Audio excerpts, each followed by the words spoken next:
Good morning. Welcome. Lovely to see you again.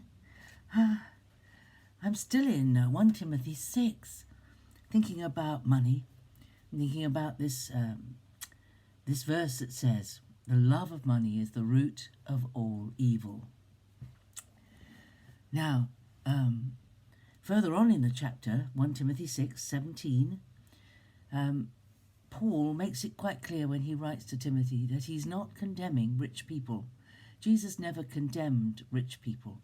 He said it was hard for them, it was harder for them because riches are a special kind of temptation. He said, didn't he? You remember, it's easier for a camel to go through the eye of a needle than for a rich man to enter the kingdom of heaven. And why is that? Because the love of money is the root of all evil. Money holds our hearts if we're not careful.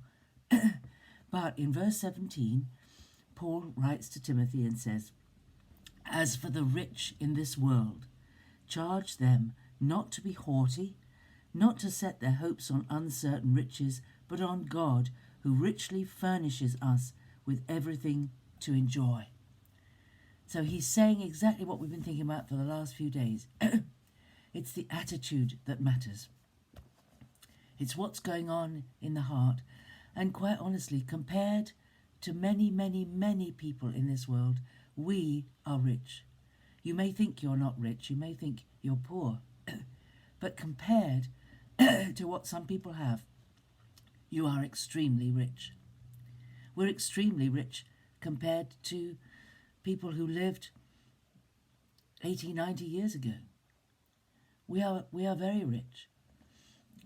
Even in our lifetime, we have become richer with amenities and useful things. And I mean, which of us does not have access to so many comforting things that bring us an ease that our forefathers never had?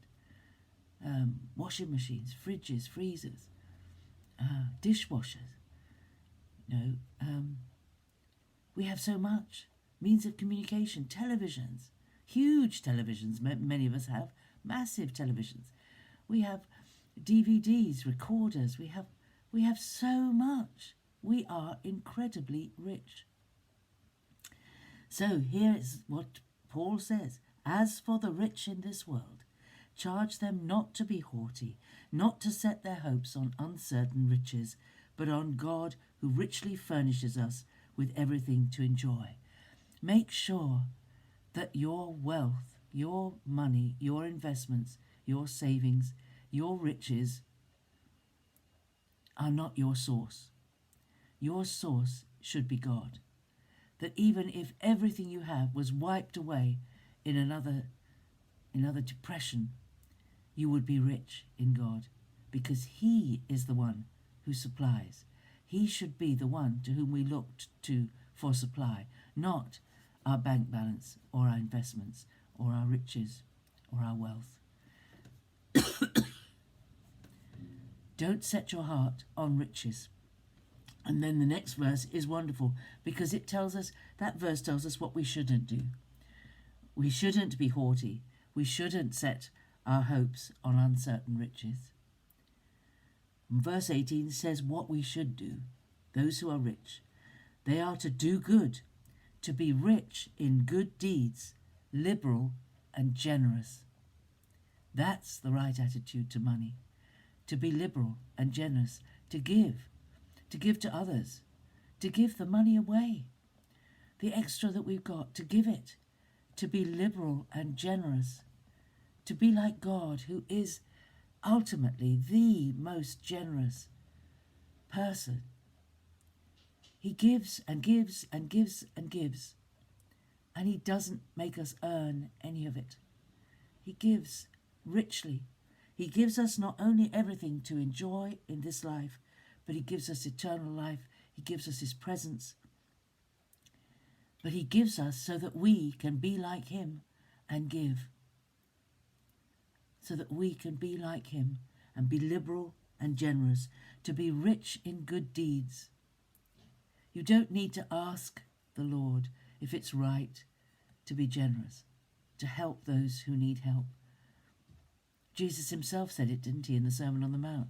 You know, if there's a man who needs a coat and you've got 2 coats, give him one. If he's got, and don't expect it back. Give it to him, because God will give you back what you've given. We're not to hold on to it. We're to use it. It's to be used for the kingdom.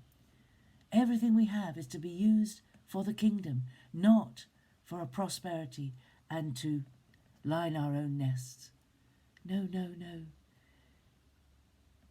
God is giving us everything that we need, and he wants us to have life and have it in us in its abundance.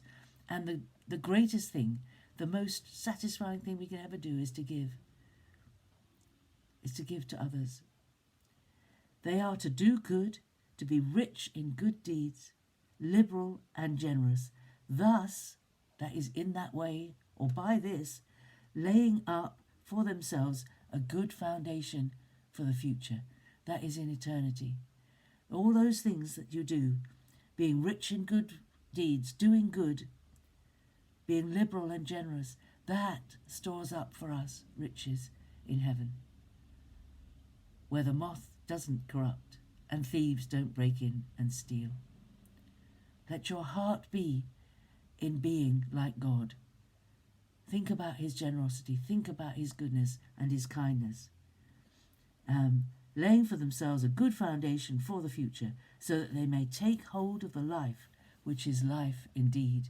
That is the true life. The life. Jesus said, I am the way, the truth, and the life. Jesus did not feather his own nest. Jesus didn't even have a home, a house that was his own. He gave everything. Gave up all human security. He wandered from place to place, simply promoting the kingdom, simply trying to reach people with the good news that God loved them and that God wanted to do all the hard work for them, to provide for them, if they would simply follow him.